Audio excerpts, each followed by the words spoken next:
Welcome, everybody. My name is Jason Lipscomb, Jennifer Christie. and we're with the Purdue Manufacturing Extension Office, which we're going to talk a little bit about what our role is within the state and our responsibilities to all of you. But as kind of a kickoff, the idea was to create kind of a common online community where we could begin to share ideas and talk and discuss what Six Sigma is all about.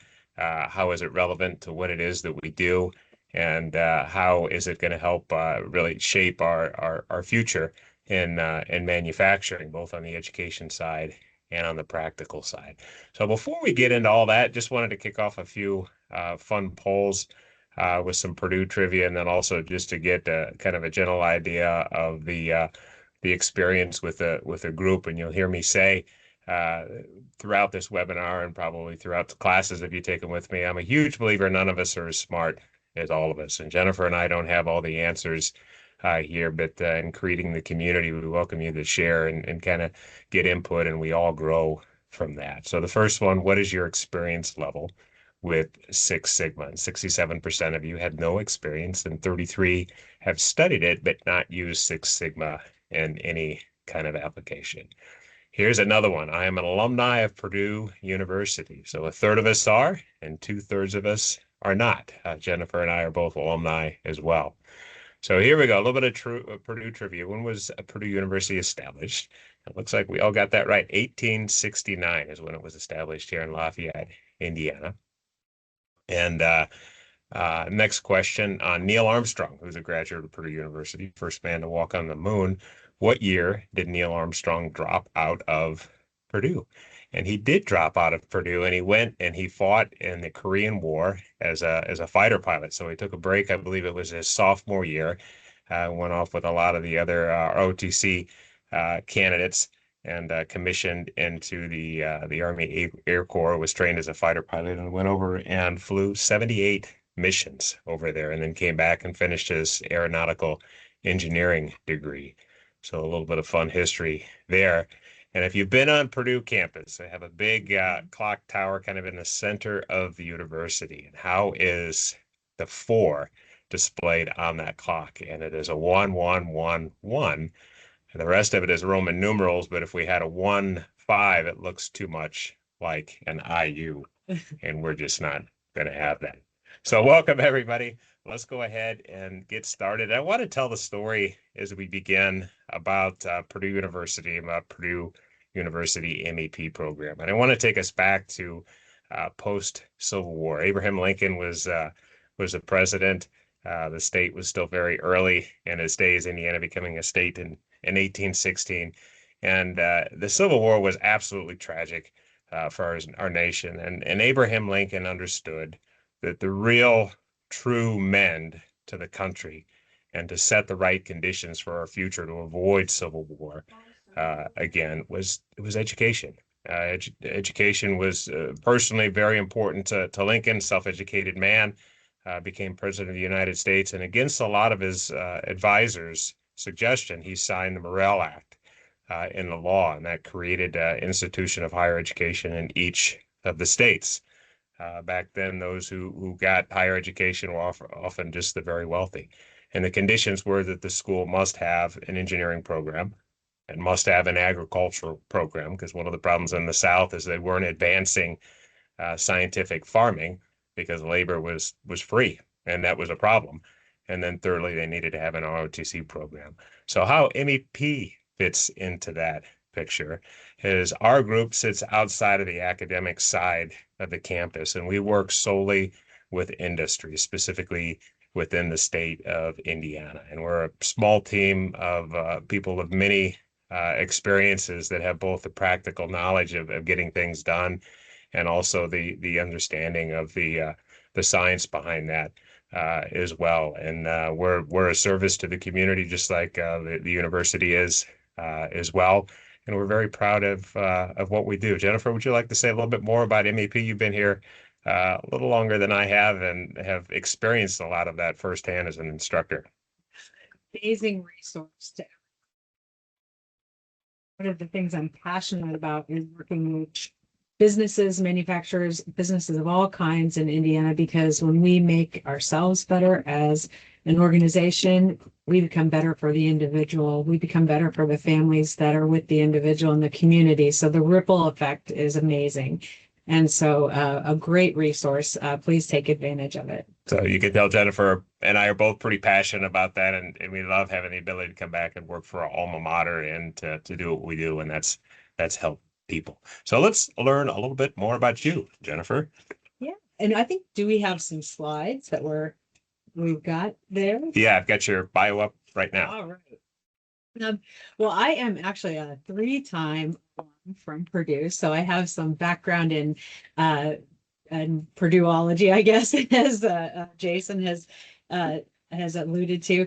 So three-time alum, chemistry, biology, and math were always my love.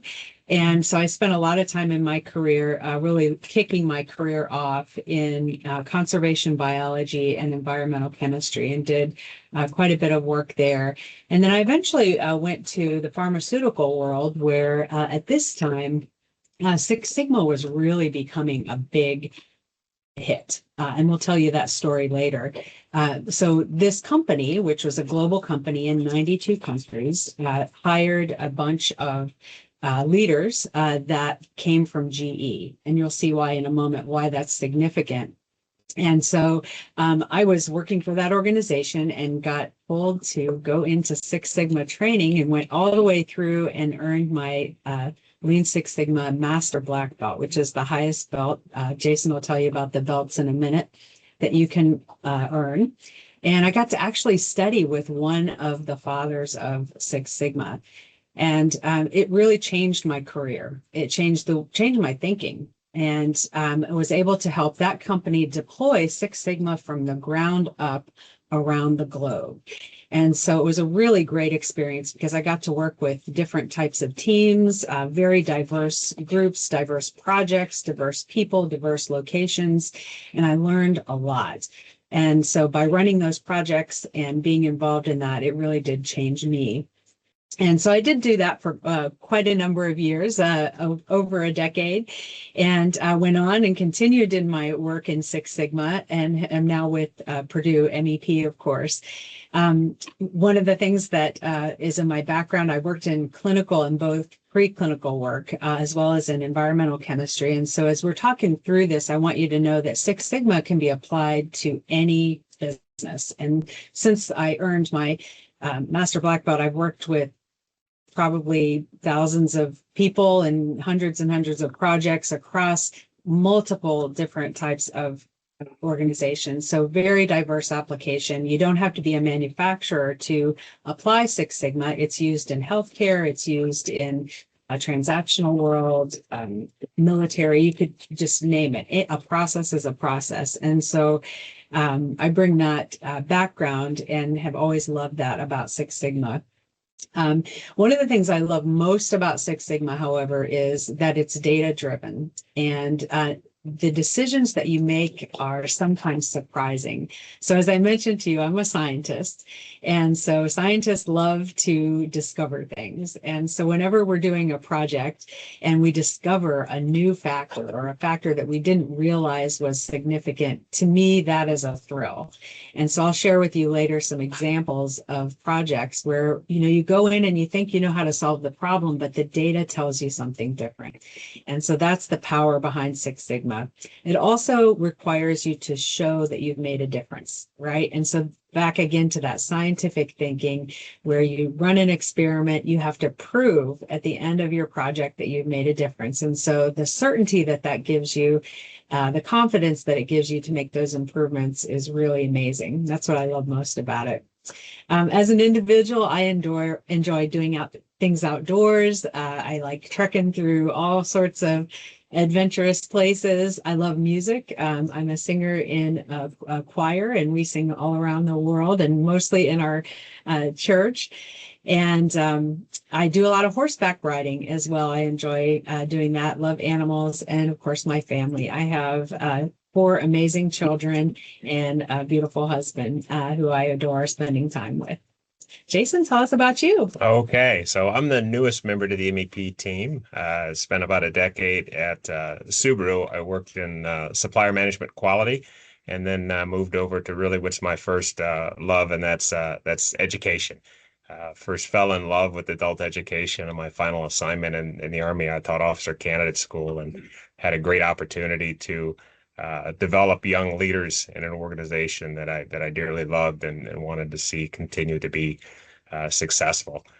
My background in Six Sigma is unknowingly a lot of the military decision-making process at the battalion, brigade, and I'm sure higher levels involves good problem analysis and understanding different courses of action and assessing risk and being able to provide good decisions to leaders to make before moving soldiers into oftentimes dangerous situations.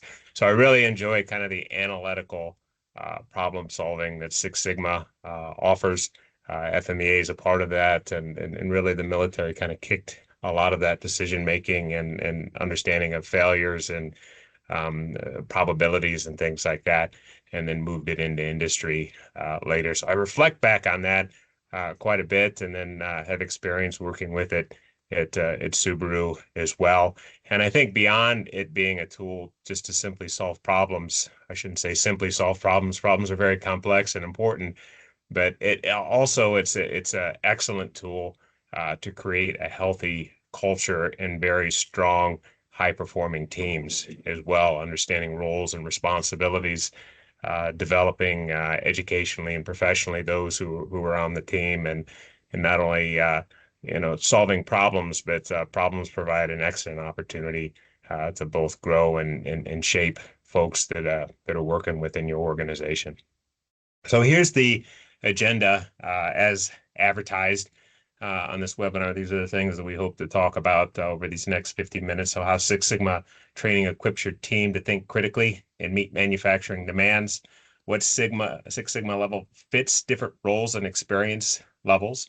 How Purdue's project-based green and black belt course deliver expert guidance and real results. And this is one thing that we're proud of within our green and black belt program. It's not just being able to show that you have the body of knowledge behind it, but we require a project as well. So we mentor and coach folks that are in those two levels through completion of a project, ultimately to earn the certification.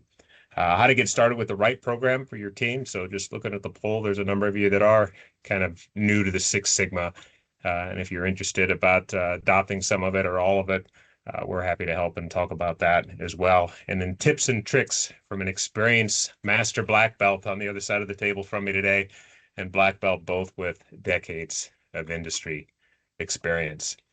So I like to kind of use the analogy of the marching band here, and the real goal in education is to shape the way that we think about different things. So when you look at education, we look at it through the lens of MEP, and any good leaders looking at the lens at the individual group and organizational level, you begin with, well, how can I develop Jason on these particular skills? This is where his skills and abilities are today, and where we believe we can get within the next year. The next level is looking at the team.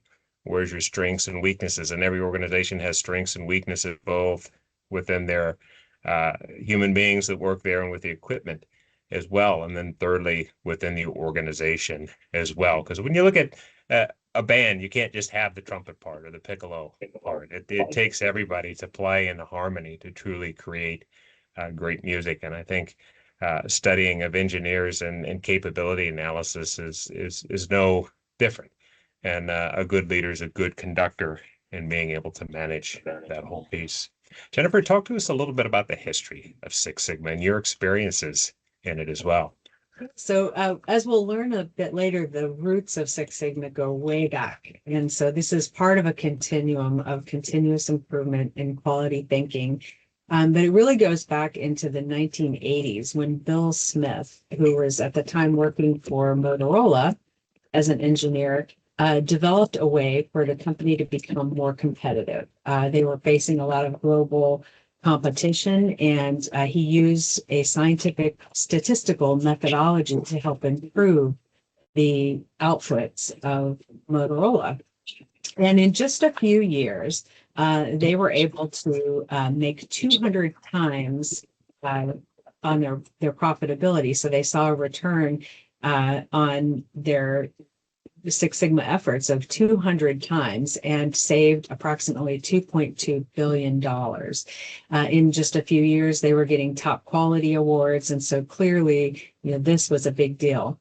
He worked with a man named Michael Harry, who's often referred to as the father of Six Sigma, along with Bill Smith, because Michael also applied the principles of Six Sigma. And what he did is he took it a little further. He was able to take the Six Sigma methodology and make it repeatable. Make it so that there were training materials available with it to deploy it to the rest of the organization so others could do this as well. And so he really became the brain behind teaching others and expanding Six Sigma so that everyone else could apply that methodology. And as a result, he started a school. And by the way, Michael Harry was born in Anderson, Indiana. So I don't know if everyone realizes that. He made Arizona his home and the place where he launched his academy as well. But I studied under that academy and got a chance to meet Michael Harry, who just passed a few years ago, but a really charismatic person who cared very deeply about not only quality, but education. And here's a quote from him: "Don't just push the envelope, create a new one. Don't just improve the point of being competitive, go beyond competitiveness into the domain of best in class." So he was an optimist and believed that things were possible if you were willing to work through them. And so that's a little bit of the origin of what we now know as Six Sigma, but that was noticed by industry. So we saw, success in Motorola, and then Allied Signal took on this methodology, and eventually someone named Jack Welch, who you've probably heard of, from GE, also made it the central management philosophy of his company. So he made Six Sigma the center of what they did at GE. And as a result, their report, I think in 1999, showed over $2 billion in revenue generated, attributed solely to Six Sigma. And people really took notice. He published several books and became pretty well known for his charisma and his belief in the methodology. But what happened was there were organizations that started to notice this, and the ones that adopted Six Sigma thinking in this methodology were starting to dethrone the ones that were not. And so you started to see right about that time, industries all over the business universe take on this methodology. And that's kind of where my story comes in, because right about that time, we had, at the organization I was working for in pharma, had hired some of our top executives from GE. So guess what? In GE, everyone from your entry-level person to your top-level person was trained in Six Sigma. It was a requirement. And so they were steeped. The organization I worked for at the time was not. And so they came in with that philosophy. We knew we wanted to be best in the world, as Michael Harry says in his quote, right? We wanted to be best in our class. And Six Sigma was the way that we chose to do that. And we deployed that throughout the whole organization and saw great results from it and from that leadership. So it provides a framework, and we can attribute that framework that you'll learn as DMAIC to Michael Harry for developing that so that others could take that on. A little bit about him. There are some books you can Google: Bill Smith, Michael Harry, or Jack Welch, and others who have been leaders in Six Sigma thinking. Great books written by all of them. There was one, The Breakthrough Management Strategy Revolutionizing the World's Top Corporations, was from 2000, and there's many beyond that. Michael Harry also is a veteran, as is Jason and my husband. So we want to recognize him for his service. He served from 1969 to 1981 in the infantry as a Marine. Now, Jennifer, you're one of the few master black belts who have studied under the Godfather, Michael Harry, and not only was he a great mind in seeing new ways to manage quality, but he had to be one heck of a change manager. And I see that a lot in industry. Great ideas won't take off in certain organizations because the change isn't managed well. And your experiences with him, what was his take on change management? What do you think was really his success in getting traction at Motorola to make this new philosophy work?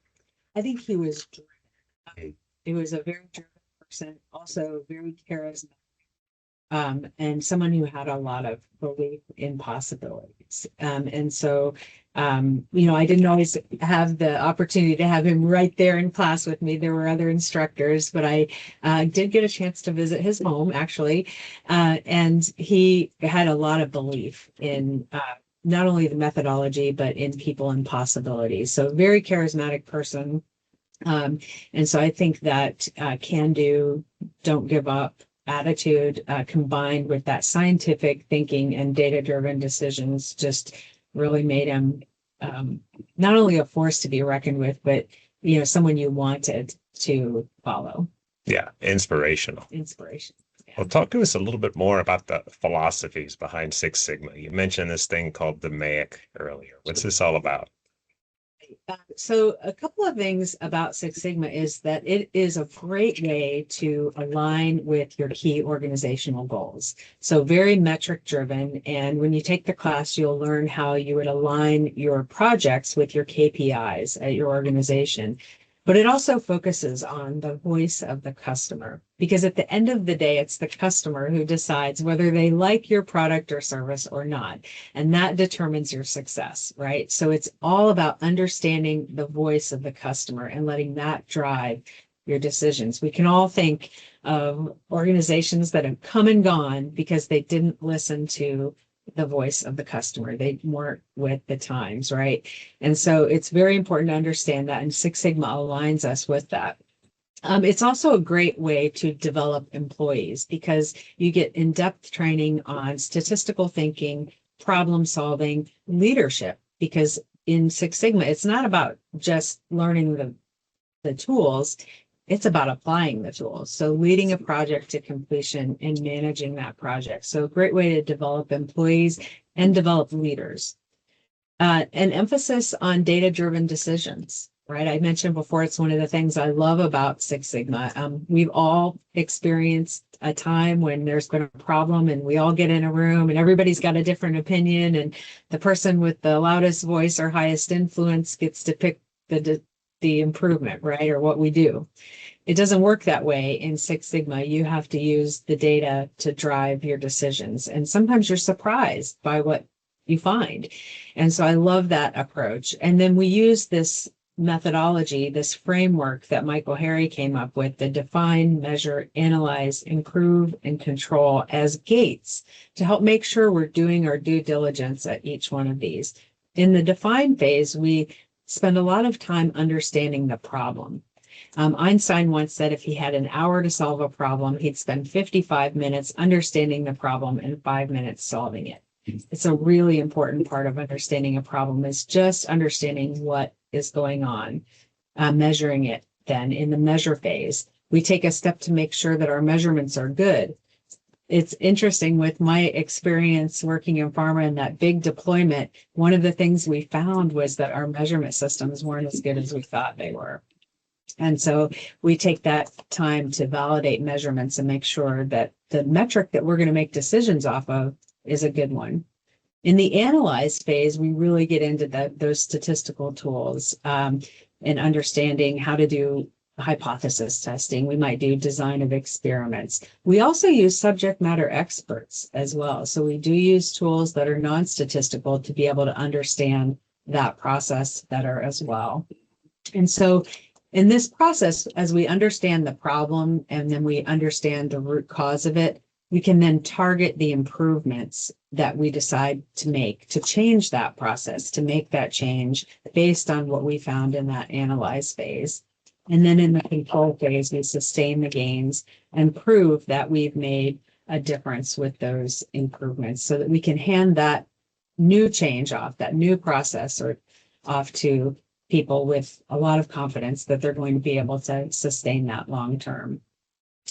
So I love the DMAIC structure to that. There is also, just as a side note, a design for Six Sigma structure, and it's very similar, but targeted for designing a new process.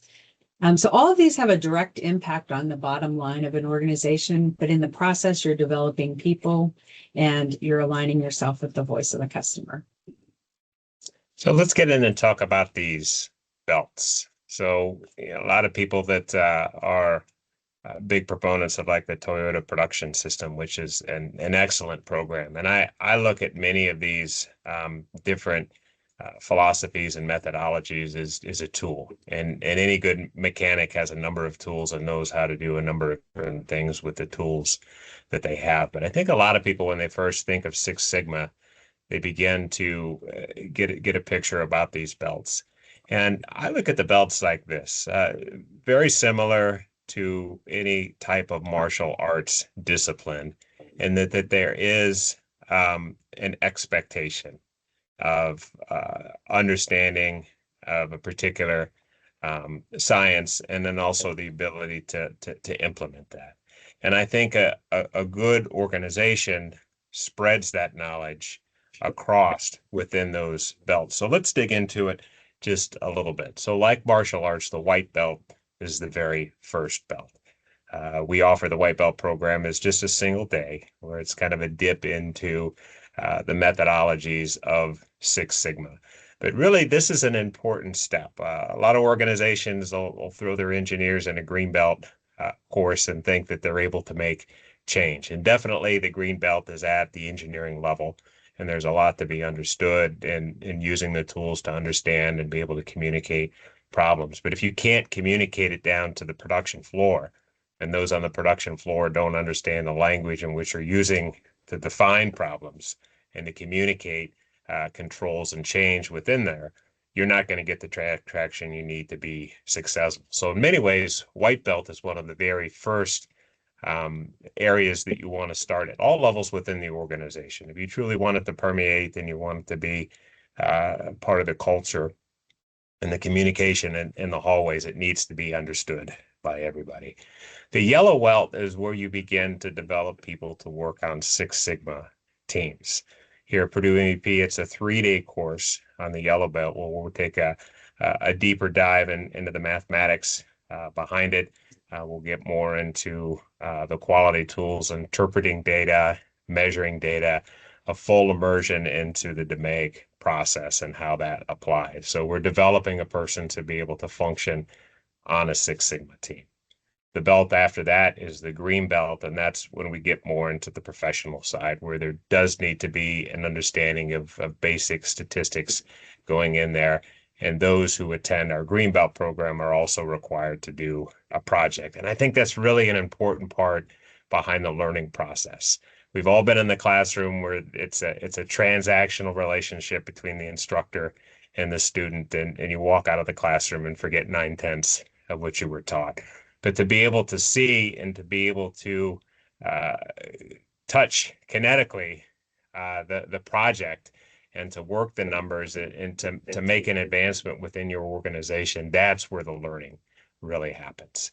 And in the black belt program, now we're developing somebody to understand the science behind Six Sigma at a very deep level, but also get into the leadership side of that as well. The black belts are going to take on more advanced projects, but largely they're going to be leading green belts and yellow belts and working through those different projects. And then Jennifer, talk to us a little bit about the master black belt. What that belt is about, what the responsibilities are, and how that fits into the organization.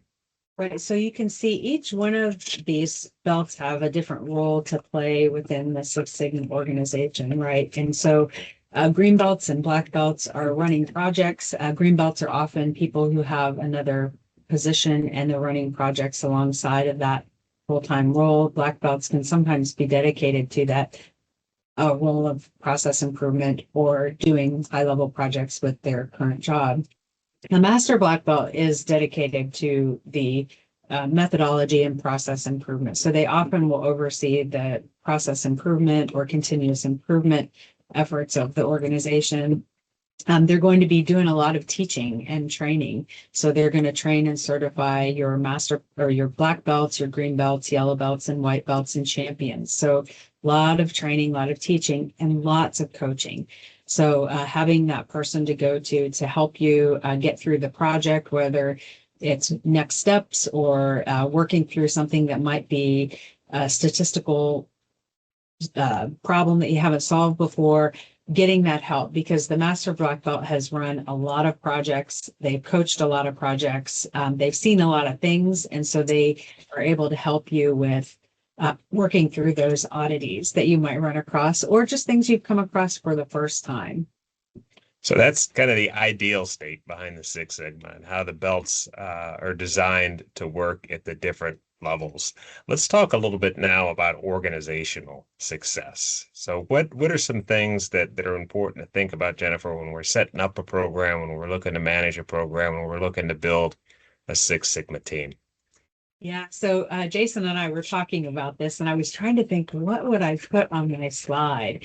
And I chose this picture that I took in the Serengeti. It had been a lifelong dream of mine to go to the Serengeti, and a couple of years ago, we went camping there and spent a couple weeks in the Serengeti, and it was amazing.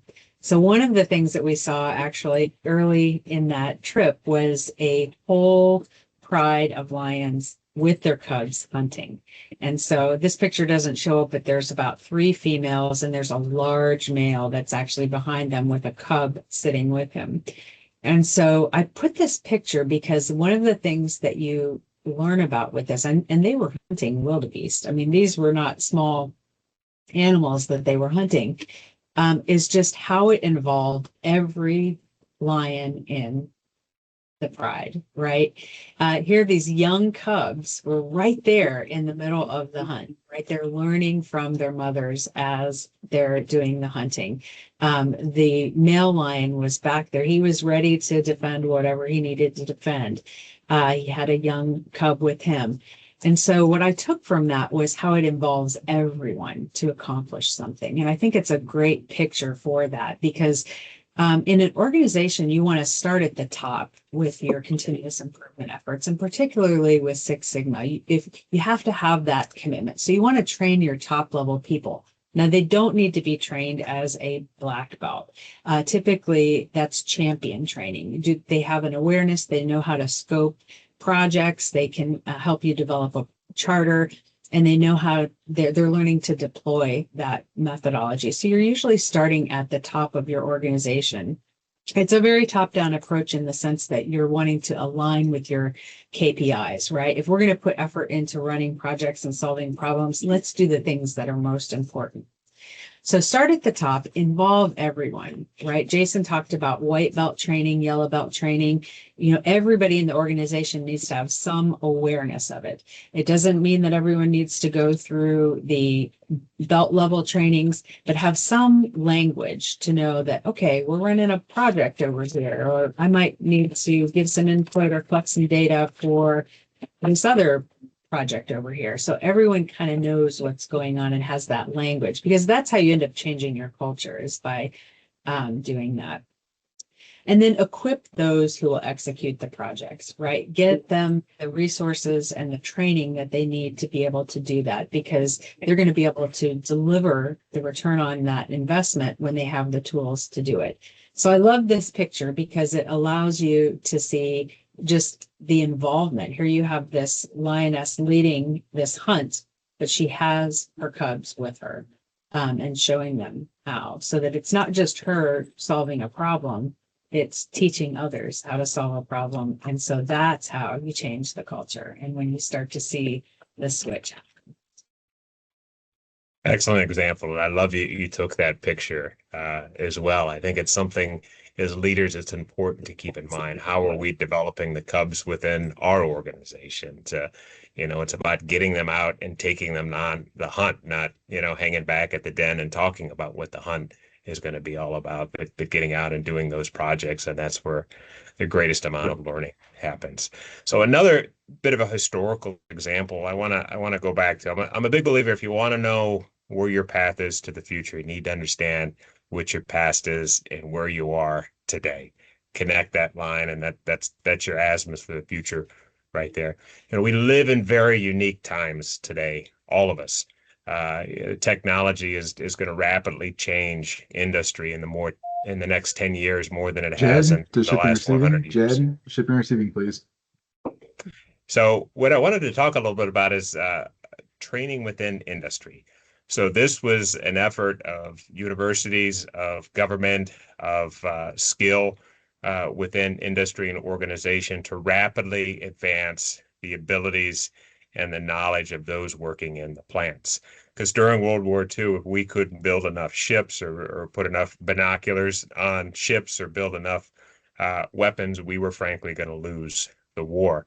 And a lot of these skills, very few people had, and they took quite a bit of time to do it. One of the pictures we had here is of a gentleman grinding a lens, and that was something that training within industry really focused on early on, because it took many, many, many months to be able to grind to the level that the optics were clear and that they were effective.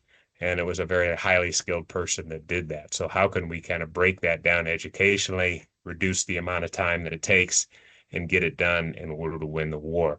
And we also live in interesting times too, as we're retooling some of our manufacturing to build, again, ships and submarines and things like that, and seeing a bit of a gap. So education is going to be a major competitive advantage in the future as AI continues to advance things of additive manufacturing and continuation of technologies and new materials.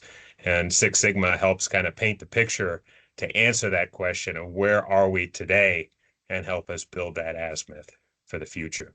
So with that, I wanted to kind of take an analysis that many educators and many organizations who are studying performance and knowledge look at, both in the development of their folks and curriculum and classes and what they need, and then also in measuring performance. And you'll see this begins at the very bottom. Think of developing a course for freshmen at Purdue, right? Okay, at this point, we want you to remember what it is that we're teaching.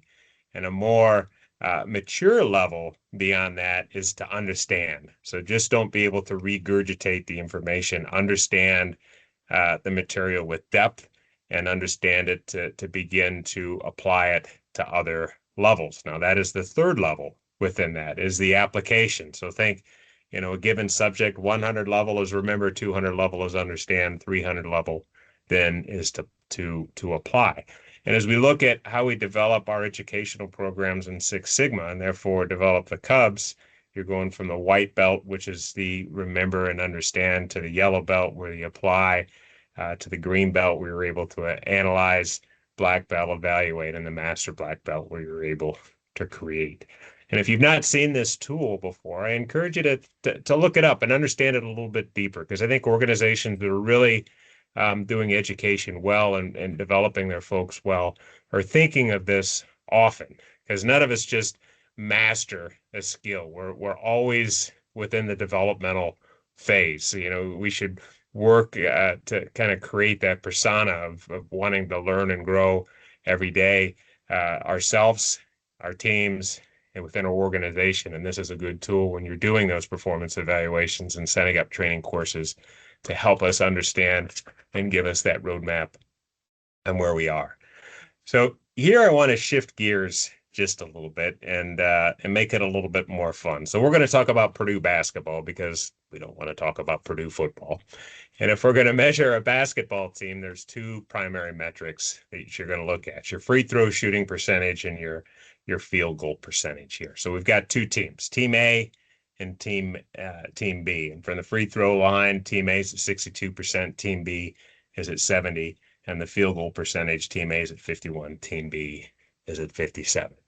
So where are you going to put your money come March? Well, unless you're shooting for the underdog, you're going to put it on Team B. What's the catch, Jason? The catch is they're the same team in this case. And this goes back to what Jennifer was talking about earlier, and being able to understand your measuring system. Sometimes it's maybe you're looking at parts and saying they're bad when they're good, or your tools aren't calibrated. So even as we advance into AI, the outputs, because Six Sigma is about an input and output, the output is only going to reflect on the input, and the input relies on that measurement system. So let's take this example and go from the perspective of a coach. So coach A, in this case, says I have 5 players on the team. I'm going to add up the percentages individually. I'm going to divide by 5. I'm going to get the mean or the average, and that's what I'm going to go with in this case. Coach B says, well, that Jason Lipscomb kid on my team, he's at 30% shooting from the free throw line. The rest of my team is in the 70s. I'm not going to take the average because Lipscomb's kind of an outlier. I'm going to go with the mean, or the median rather, which is the middle number of 72% here.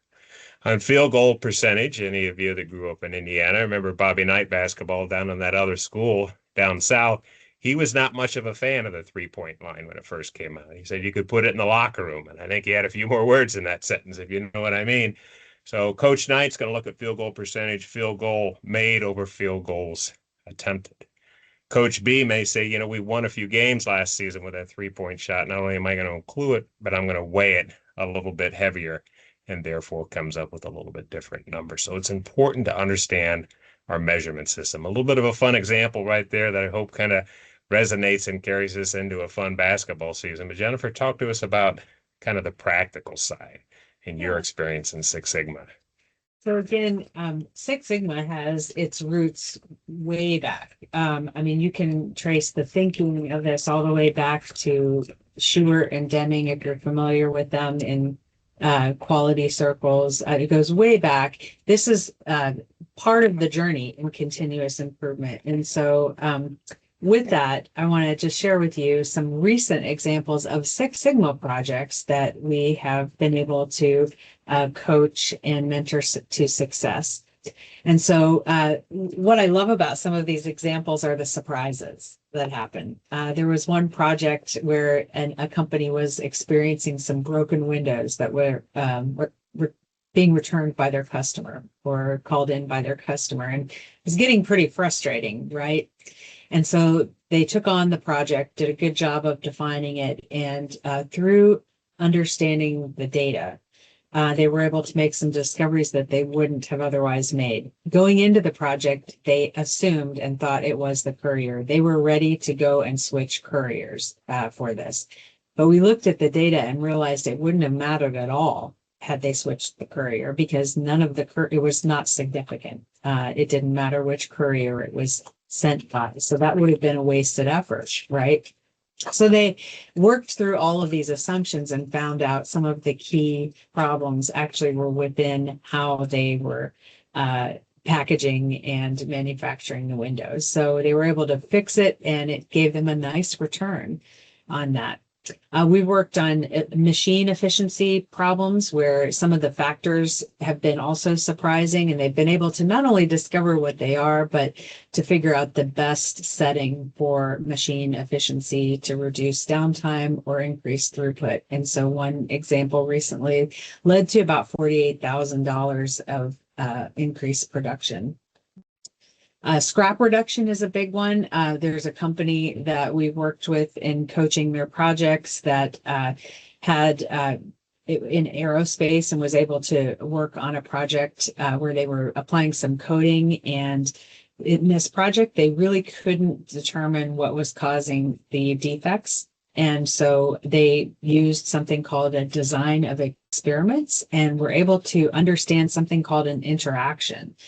So the belt speed that they were using in interacting with the angle ended up being the key to fixing that. And they were able to use the Six Sigma tools to discover the exact setting that would give them the results that they wanted. Very recently, a company making sachets for food items. I had a lot of variation in their sachets. And when I say a lot, it wasn't actually a lot. It was a small amount, but a small amount actually ended up being a lot of money. And they were able to discover where that variation was coming from, and it was in the measurement system. And so they discovered that, and that had a very nice return for them of over $100,000 a year. We do transactional processes as well. I've worked on projects that are HR related, finance related.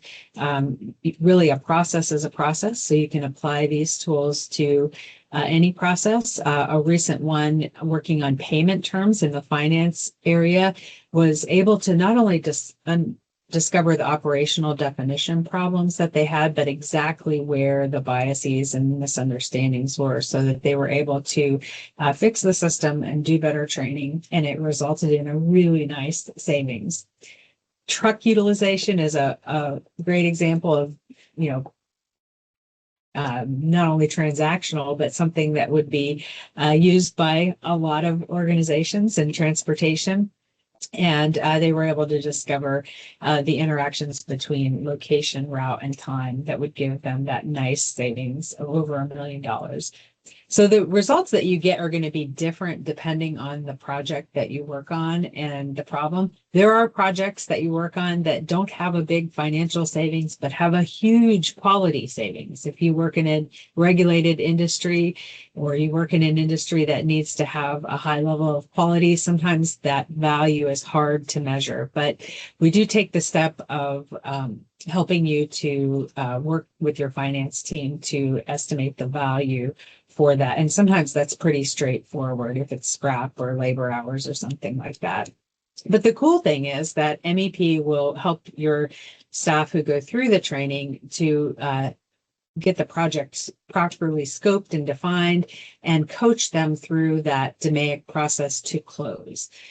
So that, I think, is a really key thing that we offer, is not just the instruction on how to use the tools, but we're there with you. We're walking alongside of you through that project, and you have someone to go to get to the finish line and realize those savings. All right. So the intent of the webinar isn't for Jennifer and I to talk the entire time, although we knew we would here on this very first one. We'd love to hear from any of you. And oh, by the way, that's Slater Hill over on the Purdue University campus, and kids going down the hill on lunch trays.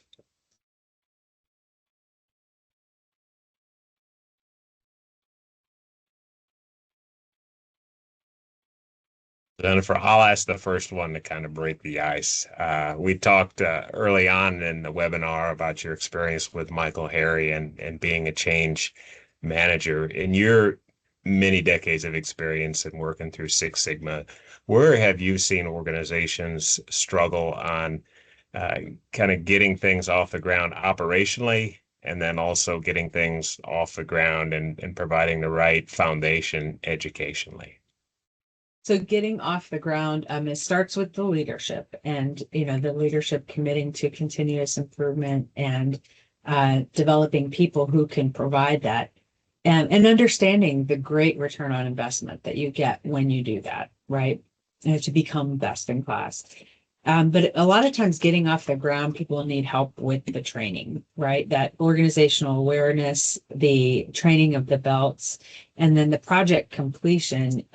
One of the benefits I love that MEP offers is that coaching, because it allows you to have that go-to person. Not every organization has that to start with. As I mentioned, I worked with an organization that we started from the ground up. And so I got to be part of that deployment. And it took, having that coach to go to and be able to work through that first project, or to be able to get your grounding and be able to then do that solo as a green belt or black belt. So having that is a really big benefit to doing the training with us, because we are walking beside you all the time. Is there anybody that's online that is kind of lived the experience of implementing Six Sigma within your organization, or is interested in it? Might have a question along those lines?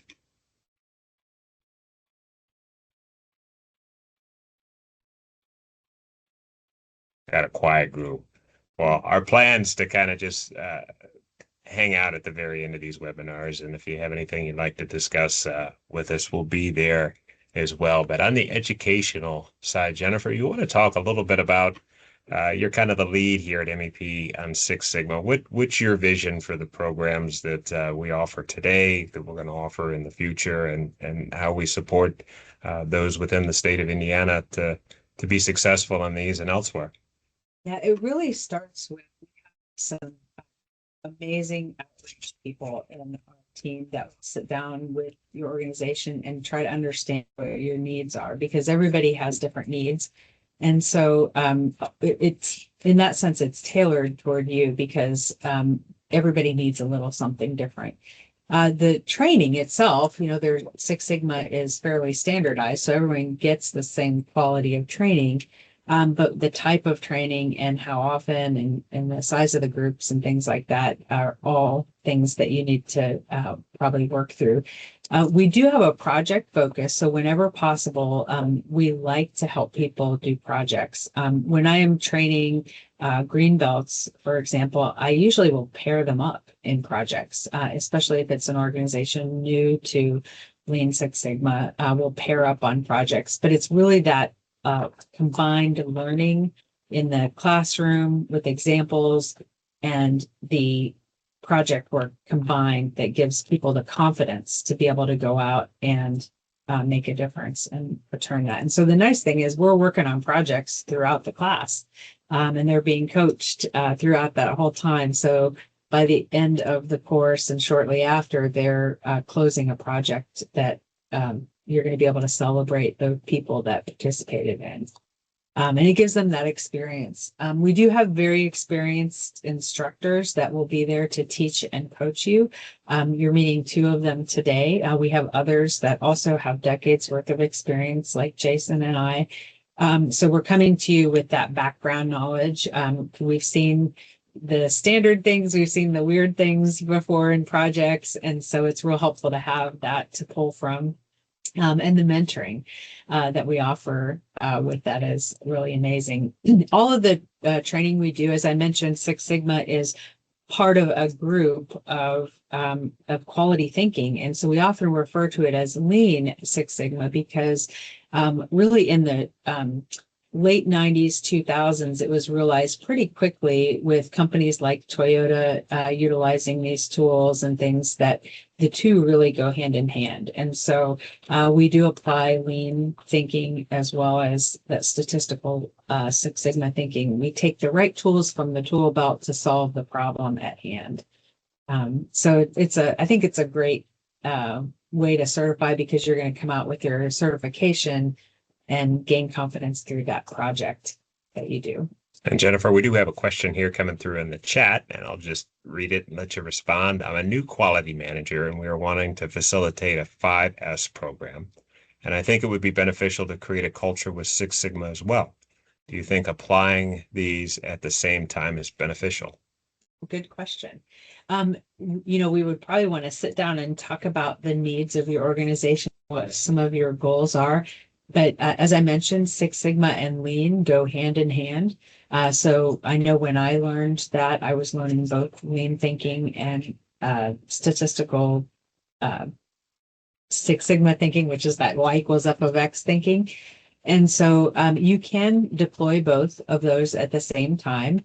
I think we would want to sit down and look at your organization and see what are the types of things you want to solve right now and where do you want to go and where do you want to be, because that would determine whether or not you want to do some heavy lean training or if you want to incorporate Six Sigma training in that.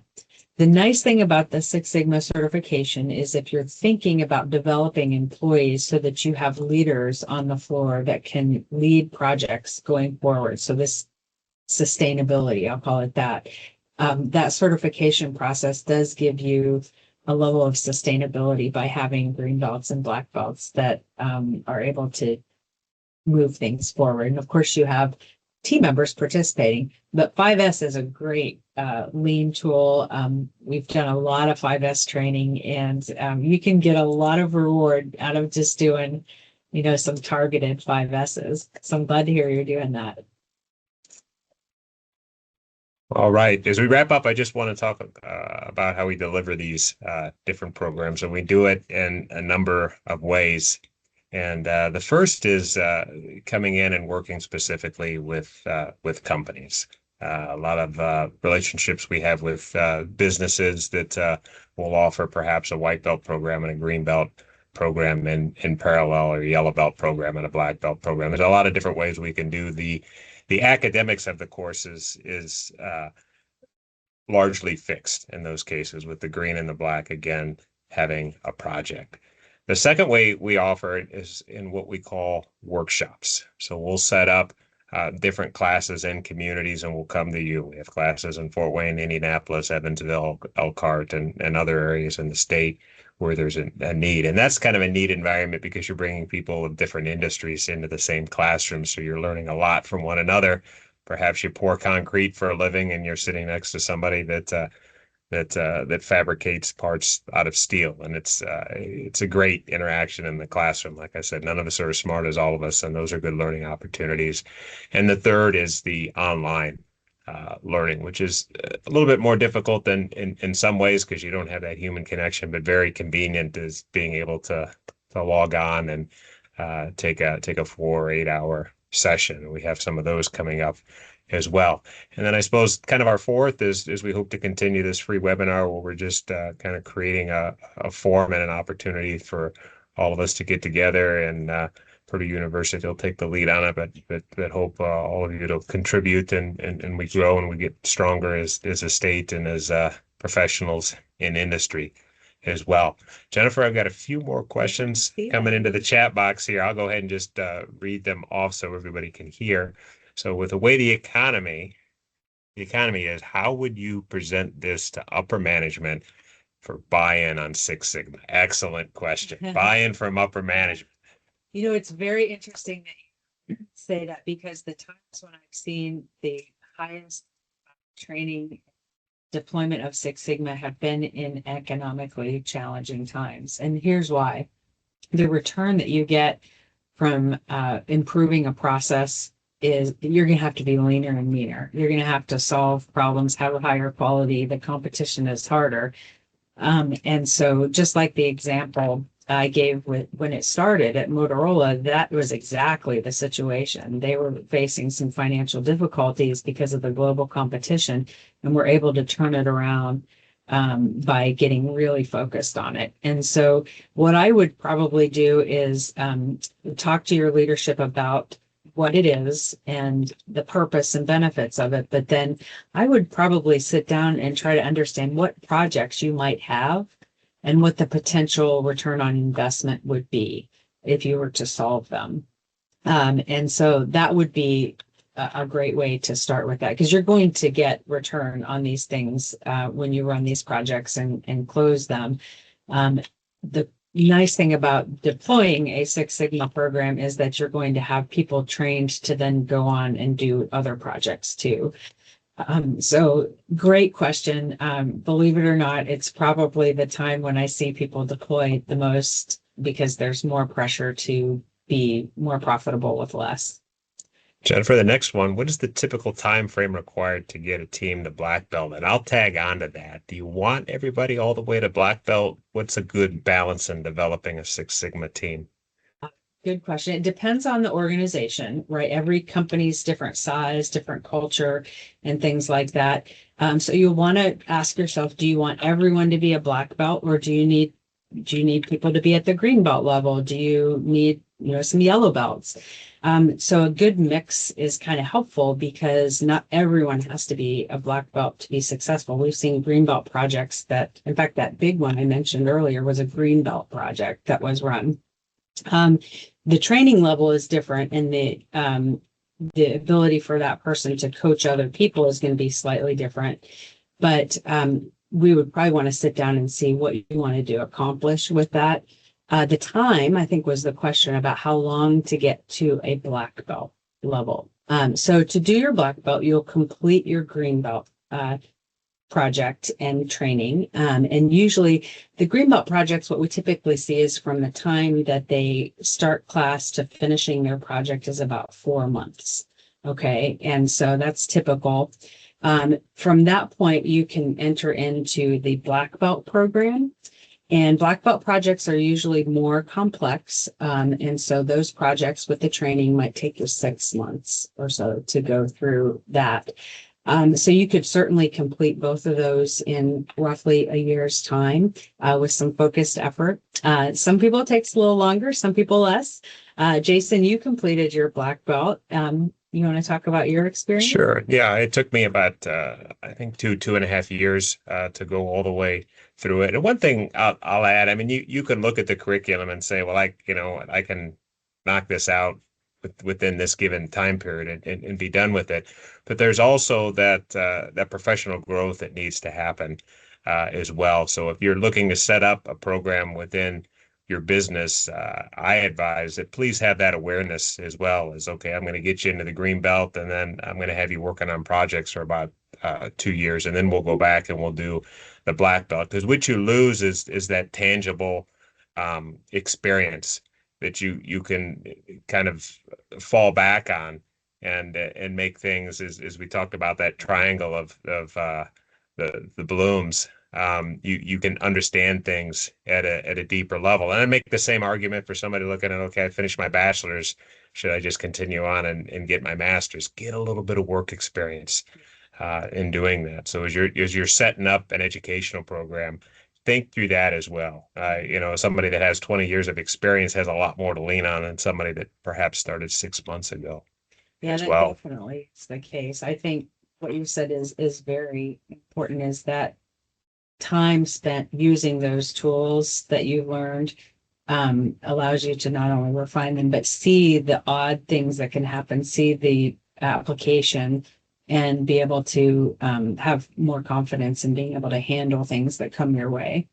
So you could push through and get it done in that amount of time, but the green belt level is a great level to start with, and then from there going on and choosing who you want to send through black belt training. I hope that answered your question. Jennifer, one more question kind of within that vein as well, and then just want to be respectful of everybody's time and kind of wrap up here. If I'm trying to implement Six Sigma at my facility, how many people would you recommend getting certified to begin the program with? Good question. I don't know what the size of your organization is, so part of that would depend on the size of your organization. You may want to think about what kind of change you want to make with Six Sigma. So there's two kinds of training you're going to want to think about, three kinds really. What training are you going to give your leaders? So very important to train your leaders in the early phases, if not first, in Six Sigma, because they are the champions of your project. Every project gets a sponsor, and that sponsor is high up in the organization because you want that to be aligned with the KPIs of your organization and doing the things that are most important. And so it's really important that they understand the Six Sigma methodology. Now, they don't have to be green belts or black belts as a champion, but they need to understand the methodology and how to scope a project. And then you might want to think about awareness. How many people would I want to have aware of this? And then how many belts do I need? In other words, how many projects do I think I want to run? So we could sit down and talk with you about that and see, what that number would look like. Based on the size of your organization and what you want to accomplish. But you want to be thinking about all three of those levels: the belts, the leaders, and the folks who are going to participate as team members. One final question, Jennifer, and then we'll wrap up here. Can Six Sigma be used more than just quality issues? Yes. I don't know. Maybe it was you. Didn't you fix your dishwasher or something like that? Your ceiling fan. I've seen people use the thinking to solve problems at home. But yes, it's certainly more than quality. A lot of quality people are focused on it, but this is it's not quality control, and it's not the same as a quality program. It's about change. So many times you have organizations that the process improvement or the continuous improvement group is completely separate from the quality group. Quality is important, and they're setting some standards and they're monitoring, making sure that you're meeting them. But this is about change. And so it's about problem solving. So any problem that you have in your organization, you can use different tools to solve that. And Six Sigma is one of those key ways that you can scope and solve your problems. But yeah, I have seen people like balance their ceiling fan and, fix things at home using it. Well, So, I could probably say Six Sigma could add value at home, but if you bring in too so much Six Sigma and 5S into your home, you may create more problems than you solve. but yes, you can use it, certainly use it in all types of processes, and it doesn't have to be run by your quality team. It's generally focused on problem solving. So frontline people, engineers, people throughout the organization, salespeople who've done great Six Sigma projects. A process, any process. All right. So as we wrap up, I'm going to send everybody an email after this, so you'll have Jennifer and I's contact information. I'll also send you a link to the MEP site and give you a PDF of the slides that we had today. Jennifer is our fearless leader of Six Sigma here at the MEP program. Any final thoughts to wrap us up today? I just want to wish everyone a happy holiday season. Be safe and warm, and take a look on our website. Let's have a conversation because every organization is different. And so because of that, I think we could listen to what your needs are and make recommendations that would fit your organizations. But I wish you the best in the holiday season and this time, and hope to talk with you further. Take care, everybody. Thank you very much for your time. Have a great day.